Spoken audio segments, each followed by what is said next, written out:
Imagine walking down a quiet street at night.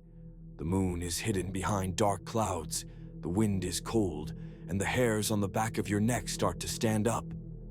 You don't know why, but something feels off. What if I told you that this feeling wasn't just in your head? What if someone, somewhere, is lurking in the shadows, just waiting to strike? This wasn't a nightmare. It was the reality for the victims of Allen Quincy, a man who terrorized an entire community for years. And his story is one of pure horror. Allen Quincy is not a name most people recognize, but he should be. His name is associated with cold-blooded killings, a dark history, and an ever-growing list of bodies. Today, we dive into the chilling story of one of the most disturbing figures to ever walk our streets. Stay tuned, because what you're about to hear will make you question how well you really know the world around you. It was the early 2000s when Allen Quincy began his deadly rampage.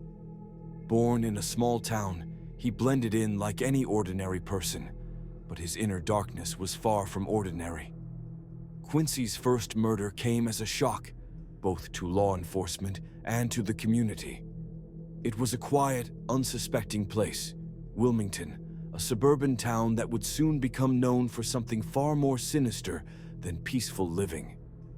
The first victim was Rebecca Hall, a 25-year-old woman who had recently moved to Wilmington.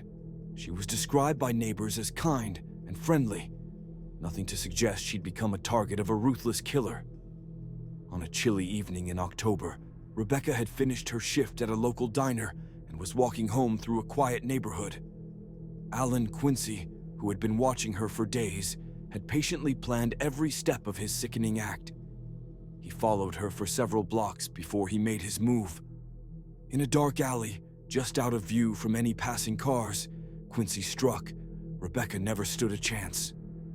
Quincy's method was brutal and efficient. He stabbed Rebecca repeatedly, leaving her body cold and lifeless in that very alleyway.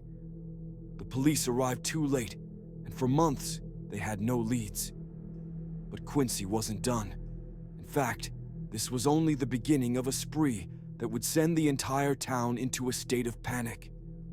As weeks went by, more bodies began to turn up in different parts of the town, each one bearing similar signs of brutality, stabbings, blunt force trauma, and signs that the killer took pleasure in his victims' terror.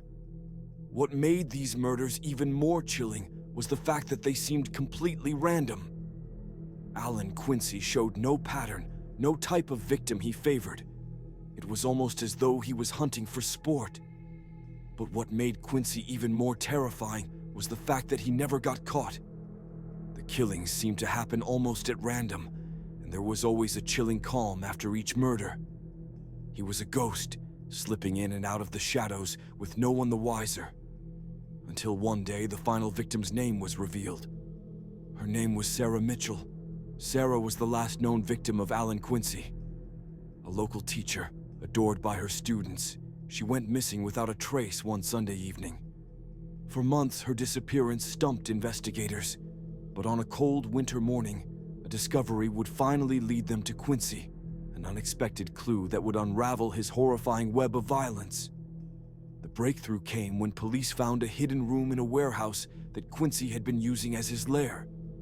Inside, they discovered chilling evidence: photographs of his victims, notes detailing their movements, and, most terrifying of all, a set of personal belongings he had stolen from each one of them.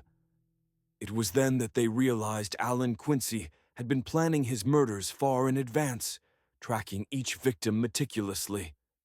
The story of Allen Quincy serves as a reminder that evil often walks among us, hiding in plain sight. His ability to elude authorities for so long shows just how unpredictable and dangerous a true killer can be. So what do you think? Could anyone have stopped him sooner, or was his reign of terror inevitable? If you found this story as chilling as I did, be sure to leave a comment below and let us know your thoughts. What other terrifying cases would you like to see us cover next? Don't forget to hit the like button, subscribe, and ring the bell so you never miss another dark tale.